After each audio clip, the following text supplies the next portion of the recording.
come in. Those of y'all that's on Facebook, go to all of my pages, hit share, like, comment, say something positive if you would, if you please, all right? And then those of y'all that's on Instagram, hey, like this, share this, let everybody know that we on. And then YouTube, we're still figuring you out, that's the same story. All right, and then as soon as some of y'all come on, I'll go ahead and start the pre-recording over there on TikTok, as you know how they are. Once again, doing a little old funny stuff, but you can't stop a king from being who he is, baby, and neither from doing what he's doing. Listen, I want to thank every one of you all, as we've been featuring these purses. Some of y'all has been hitting me up for the Chanel, which is right there, and also the Fendi, which is right there. Both of them are always still going to be on sale. If I'm showing you something, it's going to be on sale until I tell you different. If you see it gone from up here, doesn't mean that it's not available. It's not available when the warehouse and the manufacturers of Chanel tell me that this purse is out of stock or is no longer relevant in their inventory, all right? This purse hasn't even came out yet, and it does come in different colors too. But it is that fair, very beautiful, very beautiful purse. And so I like it, love it. And like I said, that Fendi, quality Fendi purse made by Fendi. Something that you will see some of the most elegant women carrying because of the fact being it's not too big. It's not too small, but it holds enough of what is needed for them to be able to go ahead and go throughout that day and go to that nice little date. But what we featured today was the Gucci bag and also the Gucci purse. Now I call this bag because of the kind of material that is made, but it's very durable. Excuse me. Handles on this is very quality. Of course, the material is quality. Big, thick, huge zipper. That's what I love about it. Gucci spared no cost in making it. And then the strap kind of gives it like a different accent. You can wear something red, you can wear something white. Of course, you can wear something black with gold in it. Looks very nice. If you want to know how much it costs, then please feel free to contact me. And then also the Gucci purse. This is the one that everybody was hot on. It does come in different colors and different styles, but this is the hottest, newest one that is out. I think it just released either last week or this week is going to be released. And you can be one to have it in your collection. All right? Inbox me, message me. Hey, what's going on TikTok? You know it's pre-recorded because of the reason that it is. I want to briefly talk to you about how important it is to sometimes remember how things were before in your life. Now, let me clear up something because one person ain't the only one that said something about this. I've had a couple of people even leaving my comments. Oh, he done lost the weight. He think he all of that, this, that, and the third. That's why I give y'all all my social media. Now, the only thing that done changed on your boy in 54 years is the stomach. When I was born, I'm asking my mama for one of my baby pictures. When I was born, I had the big old round gut, right? As I was coming up, I was known as the fat kid and everything. This ain't fat, that's skin, as y'all know, right? I was known as the fat kid, the big power lifter guy. Somebody who was lifting weights and wouldn't competed and all that. Don't y'all be falling off, come back here. Wouldn't competed and all that. I was this big old huge guy, right? Was able to throw up all kind of weight, even won and took fourth place at 50 years old, right? But that's how it was before. But trust me, my mindset was even on one greater than what it is now. I don't think I'm more fine or more beautiful now than I was then because I was beautiful and fine then. My mom and dad ain't never been ugly. I keep telling you all. Let's talk genetics. Let's talk science. Your look, your skin tone, maybe even your hair texture, okay? Even maybe your height, tall or short, light-skinned or dark-skinned, okay? And some of your features, the cheekbones, the chin, the eyes, the depth, the width, the length, the ears and everything. All of that does come from your genetics of your parents and your grandparents and your great-grandparents, right? Whether you had somebody mixed, Indian, white, that's kind of passed down throughout the genetics, right? So actually, if you look beautiful, you look handsome, you can't take all the credit. Even though the grooming and all that is what you can do to the body, the overall makeup of the body comes genetically from your parents. What did not come genetically from my parents was my size. This is because my grandmama was a big mama. And we called her Big Mama for a reason. She was big. And her mama before her was. On my daddy's side, both of my grandmothers was kind of petite, right? They wasn't as big on my mama's side. The Johnson side of the family, big, huge, stout women and men, okay? Farmers, whatever. The Indian side, no booty, little gut, but they always were outside in the heat, dealing with corn and whiskey and all this and scalping folk and all that kind of stuff that they did, right? So they're kind of made of a different hue. That's where these big cheekbones and this pointed nose come from, is the Indian side. When I was round-faced and big and all that and all this, that's mainly on the Johnson side, right? But it's not genetics. That's something how we ate. And so, of course, if I eat like the Johnsons, I'm going to end up looking like the Johnsons. Now I look like the Comin Side, which is my government name, the Comin Side, that doesn't have any butt, don't have no gut, got high cheekbones and everything else, because I eat like on the Comin Side. Don't eat a lot of meat. Don't eat a lot of sugar. Don't eat a lot of that. We eat mainly stuff from the ground, the watermelon, the pineapple, the corn, not the yellow corn. Most of it's going to be the white corn. And so a lot of stuff that we do on that side has me to have that look. But guess what? My size, fat, big, or skinny, did not come from either side. It came from my own way of eating. But my looks come from my genetics. So you're beautiful, you're yellow, you're dark, you got long hair, it's wavy, it's nappy, you tender-headed. All that come from that family, right? Passed down to you. So if you lose weight or gain weight, you still should be beautiful either way. Now, I will say some people who are big got the big people syndrome. Some people that are small and petite got the little small people syndrome. Some of us are just cut and working out, got the bodybuilder's body, or the football player's body, basketball player's body, or you all have the modeling body. We sometimes have that mindset. It can play into that. If I was weak-minded, let me address every woman and let you know, this nigga right here, trust me, you didn't want to meet this nigga right here. Because I was going to probably date you, your mama, and your sister. Listen, I'm laughing, but that really happened.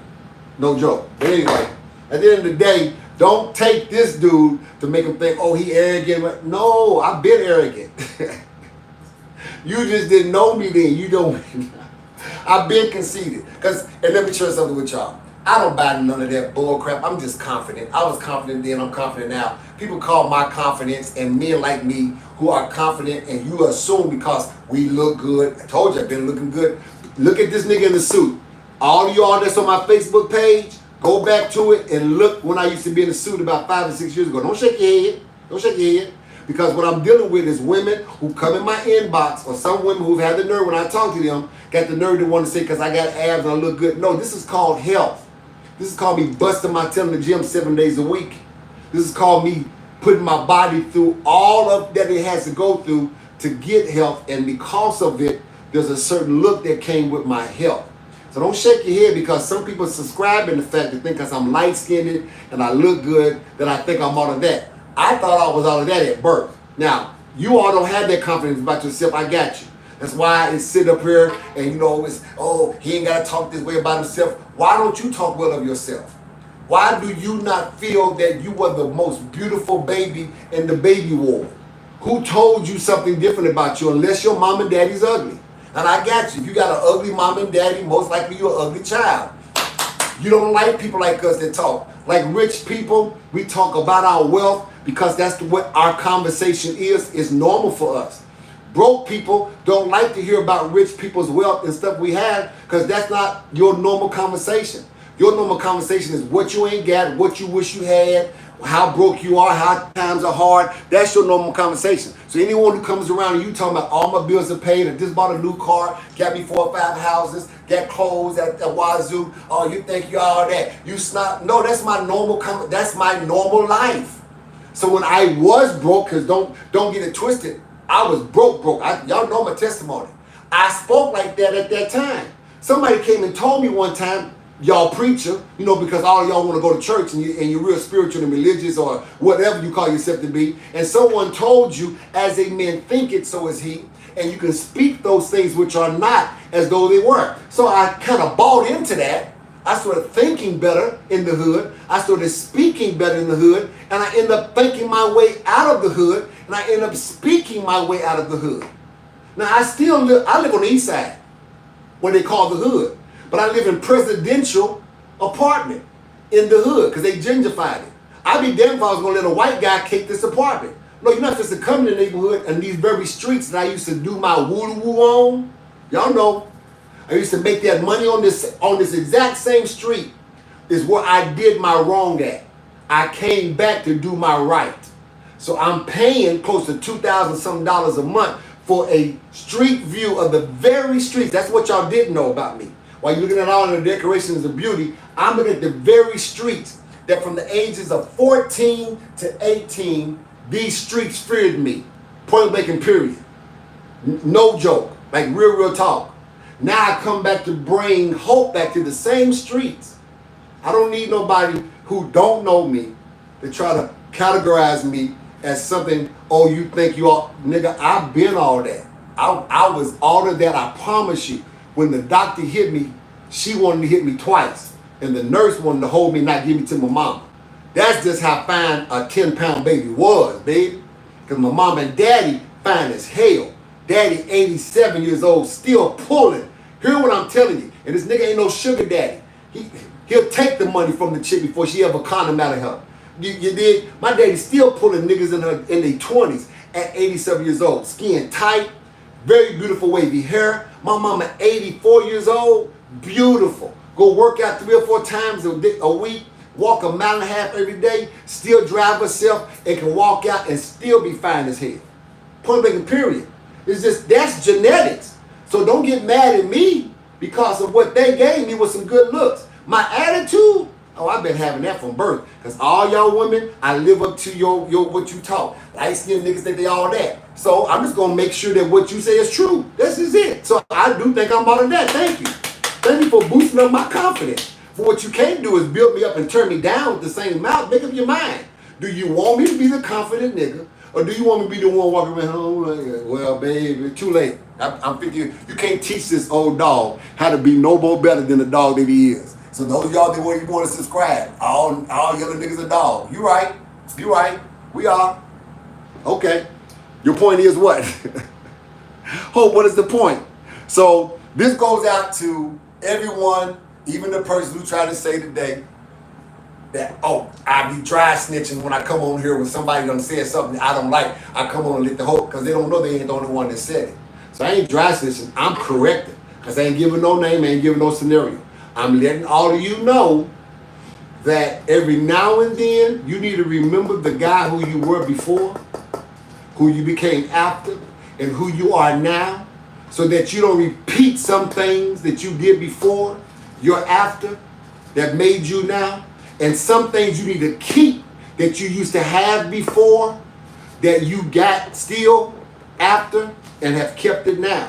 So every now and then, you need to pull that before picture and say, you know what? I've changed in my age and my look, but I'm still that same person that's a go-getter. Because see, before, when people called you fat and ugly and all these weirdo, degradable things and tried to pull you down, you became a fighter, you became a hustler. You not only proved them wrong, but you proved yourself right. You went and got your college degree. You went and made sure that you was able to take care of your mom and them. This is how you was before. See what y'all don't know about this fat nigga right here? Oh yeah, I'm a dog, baby. I'm proud to be a dog. I'm a good dog. I'll bite anything that come up in my territory. And I don't know how to sit because I learned how to stand. And I don't know how to follow orders because I'm just that kind of nigga. I'm the dog that lead the pack. I'm a good dog. You better believe it. Because that's what y'all women want to call a nigga anyway. That nigga ain't no but a dog. Okay, well, I'm the best dog that you never will have. I promise you. See, this nigga right here, when people was talking about, oh, he dumb, he's stupid, that's what they used to call me when I was a kid, because I was very active and they didn't know what else to call it. I was called hyperactive. Back then it was called hyperactive. They didn't know to call it ADHD. So they had a nerve to whisper in corners, and my mom would walk around and hear them saying, well, that last child she got, he ain't gonna make it. He dumb, he always running around, he act like he need a helmet. I mean, it's funny now, but it wasn't funny back then to my mom. What they didn't know, I was very hyperactive. What they didn't know, I almost got skipped to a higher grade because I finished all my work real fast because I was really bored. They didn't know how to challenge me because my mind thought so fast and the words was moving so quick, I had to keep up with it. So because they didn't know what to call it, they categorized it as me having some kind of deficiency. No problem. When I got old enough to understand what the whole word deficiency mean and how I was being categorized as something that was either slow or out of balance, I used that to be able to become something great. Now I have my doctor's degree. The very same people who said that I was stupid and ignorant has had to call me to help counsel them and their children out of situations that they put themselves in with them smart selves, with their high school diploma, that part, with them barely even making it day by day, that part.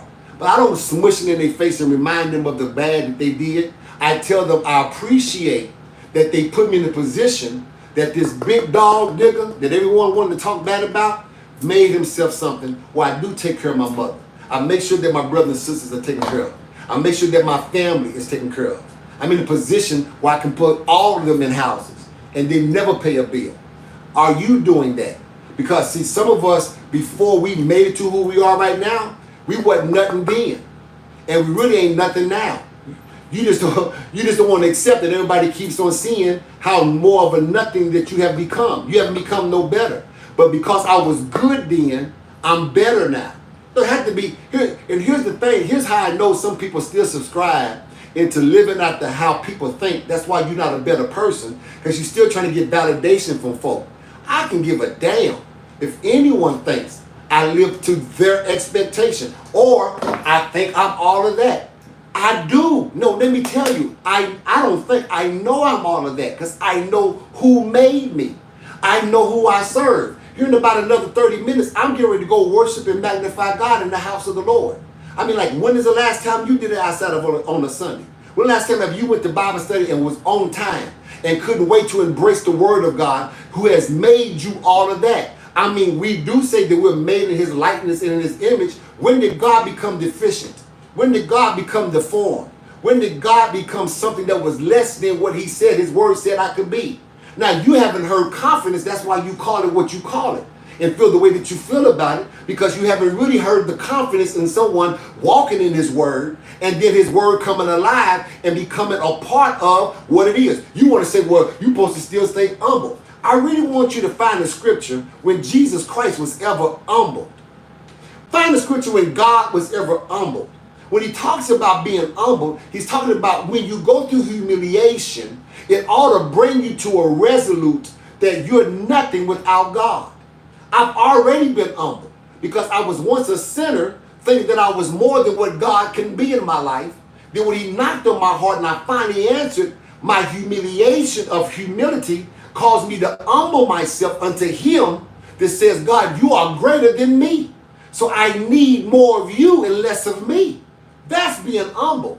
You call being humble walking down with my head down, not speaking well of myself, not being so confident in my speech. Do you got to speak with such conviction? Why you got to be so hard? Why you got to be so forceful? Why you got to be so soft?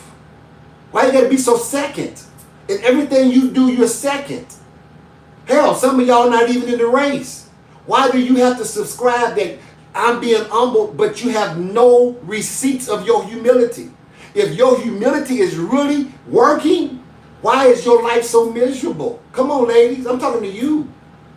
Because most of what is subscribing to the world today and what we call communication comes from the mouth of a woman. Because women love to talk, love to be heard. But I want to know, are you saying anything that's helping men to meet the responsibility of God? Or are you still trying to talk to men to try to help you to get up, you to come up? You need the help. I've heard this so much in my counseling. I'm tired of being the man, playing the man role. Well, how do you play the man role, baby? I'm paying bills. I'm taking care of these kids. I'm paying the car note. I'm going to work every day. I said, hold on, time out. I said, no, what I asked you is, what role are you playing as a man? Well, I'm paying bills. I got to pay for these kids. I just told you I'm paying bills. I got to pay for these kids. I got to sit there and go to work. Hold on, time out. No, what I'm at, maybe I'm saying it wrong, or maybe I'm not saying it right. Maybe I need to text it to you. Maybe I need to write it down. No, Dr. Coleman, I heard what you said, and my answer to you is going to be the same. I'm paying bills. I'm going to work. I'm taking care of these kids. I have to stop them and say, baby, that ain't a man. That's called being grown. Uh-oh. That's called being responsible. Let's take the kid part out, because I know what you're finna say, well, he ain't doing his part. Gotcha. Let's take the kid out. What would you be at 30 years old right now anyway? Would you still be living with your mother, or would you have your own place? I have my own place, okay. And in that own place, would it be mortgage or rent? Most likely it'd be rent, trying to get to my mortgage. Okay. Would it still be lights, water, and gas? Yes. Would you still have a car, transportation? Yeah. Would you still need to do oil change and gas? Making sure that your gas is filled, your oil is changed every 3,000 to 6,000 miles. Make sure that your tires rotate every 6,000 miles. Would you still be doing that? Yeah. Why do you think that that's what a man's supposed to do when that's what your grown tail is supposed to do? Because you are an adult. It's called responsibility. But it'd be more easy if I had a man. Time out. So it'd be more easy for you if you had a man to take care of your grown responsibilities? Listen to what you're saying. So you want a man to come into your house, help pay your bills that you created as a grown adult. Oh, I ain't got nobody talking now. Y'all falling off and coming in and out because you don't want to hear this. Kind of sound like that dude that died, right? He was really trying to tell y'all some truth. You should never, you're supposed to have your own diary, your own worth, right? You're supposed to be able to know how to go to the market and buy and come back with change. You're supposed to know what it is to be a builder of the home and not needing someone to help you pay for the home that they didn't help you build. I tell a woman in a minute, and I told my daughter, and I tell this to anybody, especially men, don't you ever in your damn life, I told my 4 boys, pay one damn thing for a woman that your name ain't on. If your name ain't on it, you don't own it. You're not responsible for it. If that apartment she had was before you showed up, if that car she had was before you showed up, if all them clothes and heels and purses what she had before you showed up, if that weave and nails on her was there before you showed up, give them to her damn responsibilities. Because ain't none of that yours. Point blank and period.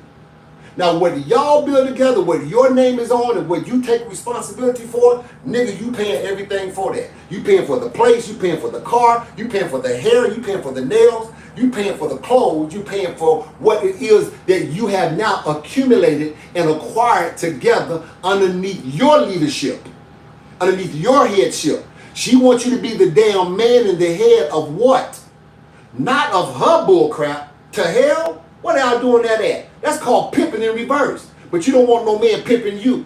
That's called usury in reverse. But you don't want no man using you. How was you before you had a nigga? Broke, busted, and disgusted? Then guess what? Even after nigga, you're going to still be broke. Because the mindset doesn't change because of the condition. The condition was me being fat as hell dying. I changed the condition, but my mind stayed the same. A hustler, a builder, a man, a provider, a father, at that time a husband. What the hell? So now that I'm still a hustler. I'm still a provider. I'm still a husband. I'm still a man. Ain't nothing changed with the mindset. It's just a condition change. So how was you women before the nigga showed up in your life? Because if you was struggling before, I promise you, having a man doesn't stop the struggle, boo-boo. You better listen to wisdom. I got 54 years of life, but I got 33. Until one of y'all can tell me that you got over 30 years of being with the same person, you really ain't got, you are not just a Dr. Phil me and Oprah Winfrey me, and you ain't got no experience with it. I got 10 years, amateur, 20 years, lightweight. Give me 30 plus. Listen to wisdom. Or how that woman kept her man for 30 plus and still got me in her life as a friend. Listen, and that is, we don't take care of the bull crap you create. So if you want to come in to something after you done met the nigga and how you living now, what are y'all building together? Because let me show you how our adversary. I don't want to use the word Satan and devil because some of y'all get real spooky then and you want to get off the line and all that. But let me show you how adversary, how life can creep in and destroy your now and make you live like you were before. Even though you don't look nothing like the person that you was before. I still got the general look, but I'm a different overall condition. This condition is 2 different conditions now. But if I don't allow the people that's in my life now to be able to grow and help me stay how I am now, I'll start living like I used to before, even though the condition doesn't justify it. See, this is what happened. when you get somebody in your life, but you can't let go of how you were before, you're going to repeat the same process. And yet, even the same mistakes. Now that you got somebody, it's doubled. Because now not only will it affect you, but it's going to affect the other person that you done brought in your life. That's why I try to tell men, you want this new woman to deal with a baby mama that she didn't create a baby with. You need to check your baby mama at the driveway curve.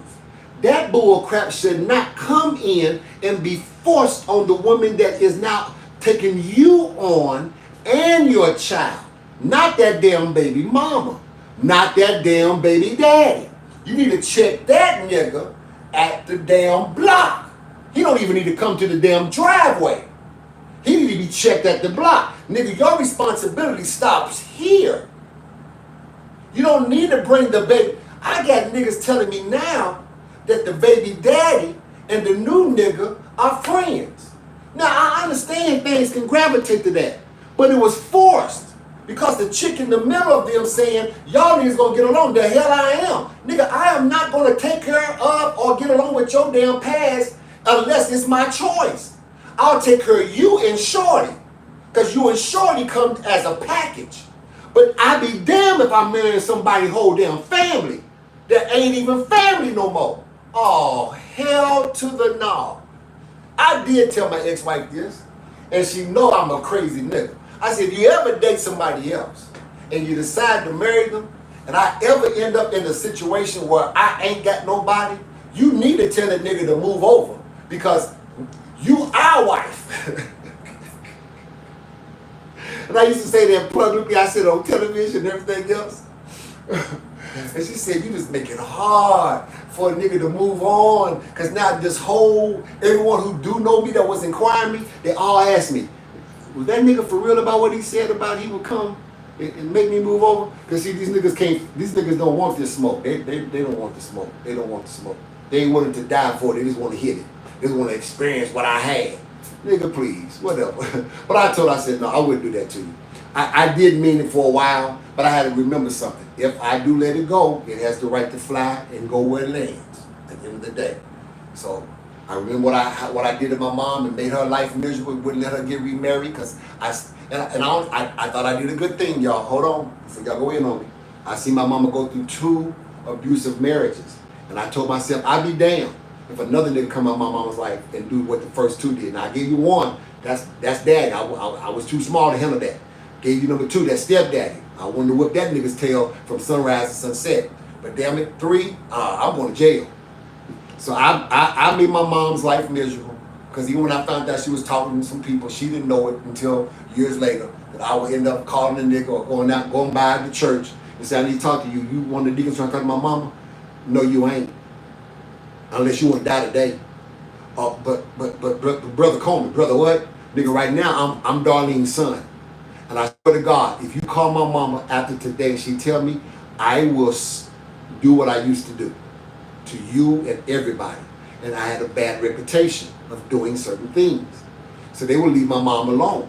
My mom didn't know why. And then until my mother told me how lonely she was. And my heart broke. And I had to confess to her. I said, this is why that relationship didn't work. She looked at me, she said, Michael, what was you? I said, Mom, I was protecting my mama. You don't know what they did to me as a child. You as a woman get over it. That stayed with me. And I'd be damned if I was gonna let another man put his hands on my mom. I couldn't take that chance, Mom. I was overseas, I was in Cali, I was in Texas. I can't just jump in the car and come across the street if these niggas did something to you. So I did what I thought was right. But it wasn't God. It was good, but it wasn't God. It wasn't fair to her. So even to the day, I try all I can to make up for those years. Because now my mom is 84, 85. And it's like she said, I just want companionship. I said, Mom, it's my fault. She said, baby, I forgave you. Stop carrying that burden. But it's hard not to carry that burden. I can't be my mom's companion. I'm her son. My brother can't. My sister can't. We're her children. That did. All of these grandkids and great-grandkids and great-great-great-grandkids. My mama's a grandmother times 5. But none of them could be her companion. That's why I'm trying to tell y'all, you got to make sure that some things, how you were before, you got to leave behind. That guy I was before the change in my life, now this is the physical change. This guy before, when he was a sinner, when I got saved, I brought some of that over with me. And I shouldn't. Man, I didn't know how much I hurt my mom. Trying to protect her. I'm such a damn protector, y'all. I am. And it's hard for me. It's hard for me not to be. I mean, I'm like that. I was sharing with somebody today.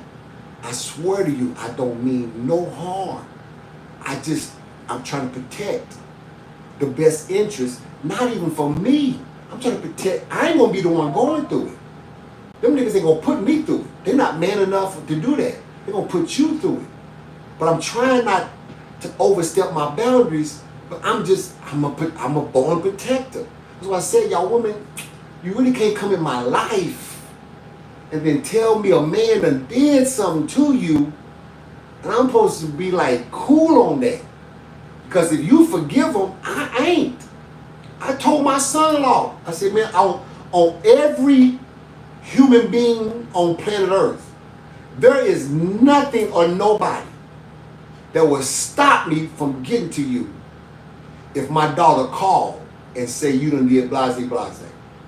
I said, look me in my eyes, son. You need to really understand. I don't want you marrying her, not because I don't trust that you can't love her. I just don't know how you would handle the conflict because she's a Coleman. And we good about stirring that pot sometimes. I tried to teach her the best I could. Stay woman. Don't be a man. Stay woman. But in an environment at her mama's house, it was so crazy sometimes. She had to stand up like a man, unfortunately, sometimes against her own mama. I corrected her on that too. But I'm not living in that environment. So I told him what kind of young lady he was marrying. And I told her, listen, if you ever put your hands on this nigga, I'm your daddy. I'm beating the hell out of you. Now, I've only gave my daughter one whooping, and it was one lick, and she thought the world came to the end. And it broke my, forget y'all, it broke my heart to see how my girl cried. And all it was, and she broke, and she looked, and the way, I'm like, now I just went in on her brothers. And her brothers were like, no, you not. No, come on, daddy. Daddy, you said you gonna have it equal across the board. I said, yeah, with y'all, not with her. You see what I just did to her? Y'all see what I just did to her? Y'all all should be on me right now. Y'all should be beating the hell out of me for I done put my hands up. That's your dog. I don't give a damn. Protect your dog. Protect your sister. My four boys, they big. My four boys was inching up. Daddy, you gonna kill us, ain't you? You gonna kill us. I said, protect your sister. Protect her. But daddy, you hurt. I said, I don't give, nigga, y'all better. And my boys started coming in, and they mama said, don't you better not touch your daddy. You better not. I said, babe, I gotta teach her how to protect. She said, Michael, that's your daughter. She did wrong. You need to whoop her. She's like, you did them. I said, I can't do it. I can't. I packed my daughter's bags. I put her on the next thing smoking back to Oklahoma as we live in Texas. I said, let your mama whip you. I can't do it.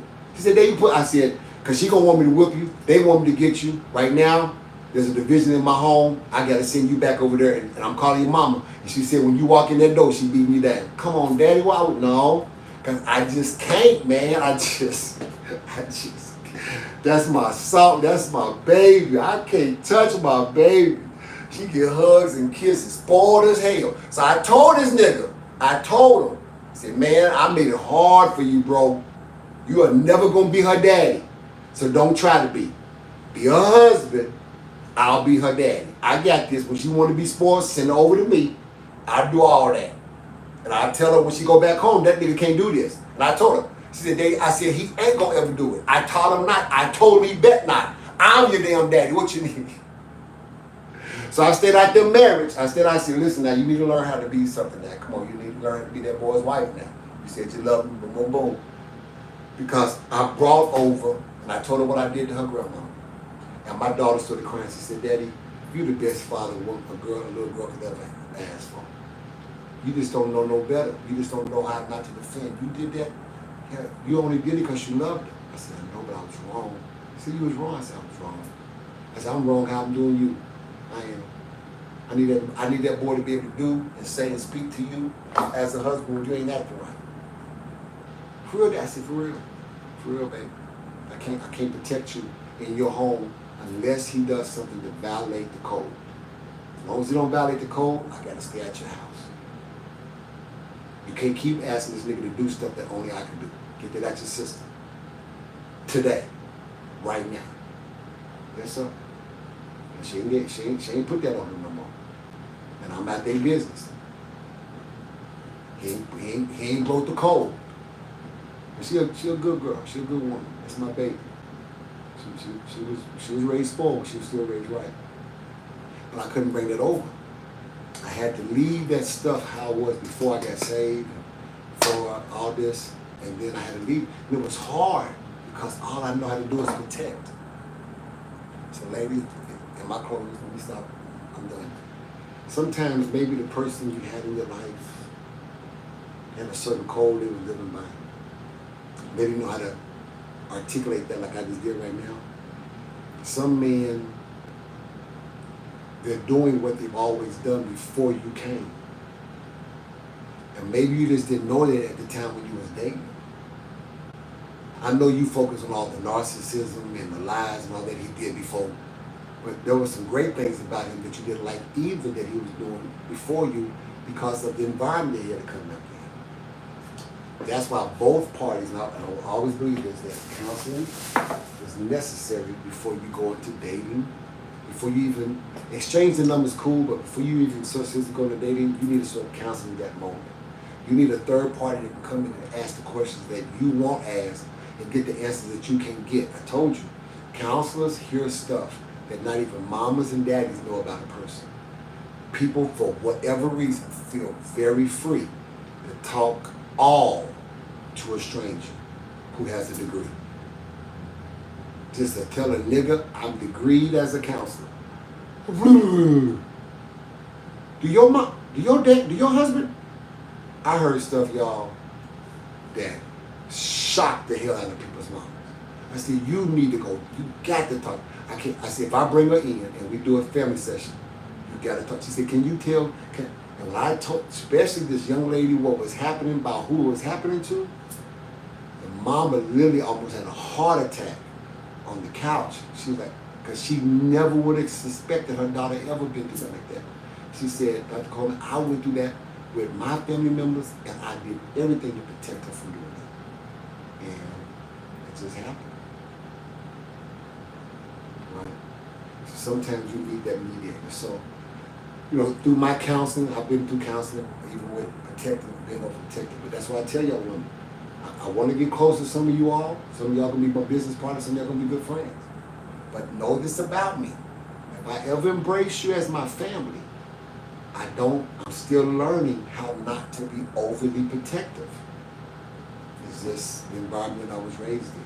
So I'm learning, kind of learned with my mom, a little bit too late, but better late than never. Learning more with my daughter. And I'm learning even more with who's in my life. I just had a conversation with them today. I told them, I promise you, I'm not trying to be the bear to you. I'm trying to be the bear to everybody else. And I stopped and said, oh shoot, I'm doing it again. She's like, no, you're a good man. Come on now, come on. I said, no. I need to be a better man right now. I need to trust the process and wait for you to call me that you'll need me.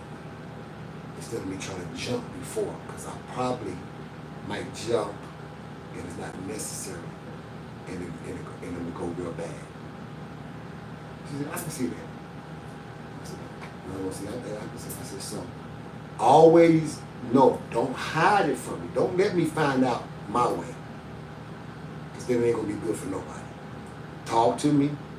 Refuse it before I have to deal with it. When you come and talk to me, if it's a problem, it's a problem. If it was a problem, that's how we deal with it. Was. But if it is a problem, it's a problem. Then you have to allow me to do me. Deal? There's a compromise in everything. It's still hard because I know a couple of things that's kind of going. I want to double dutch right now, but I can't. I gotta live, see, and I gotta trust that some people, especially some women, y'all have learned that y'all can't save everybody. I mean, to y'all good and to how good women are. That's why y'all give the worst niggas so many chances, because you really don't want to see no man. Y'all see what men go through, and I try to tell men, man, I know y'all think some of these women are hard and this ain't no good. They trying to run game. Actually, man, they just really are tired of seeing us hurt, and they don't know how to translate that. And if they think that you're attacking them when they're really trying to help you, then they will come. They will go like the lioness. They will bite your ball. They will go at you. But if they see that you're really trying, they just don't want to see you like go through some bull crap. They just don't know how to translate. They don't know how to articulate that. And that's what this platform is for. And as y'all share with me, I share with the world. As I learn stuff from me, I share with you all. I share with the world. As I learn stuff as God's teaching me, I share with you all. I might not be able to, and God know I want to protect everyone. I really do. Let's forget all about the dancing and the laughing and the selling stuff. Hold on a second. My real heart desire, because I've heard what some of y'all have been through privately, that's why I be like, Boot Oklahoma. Every one of y'all can say I said Boot Oklahoma. I'm stupid enough to believe I can protect everybody. And I know I can't, I just believe I can. And I'm trying to learn how that everybody I can't save. It's hard, y'all. That's really hard, because I was birthed to be a people.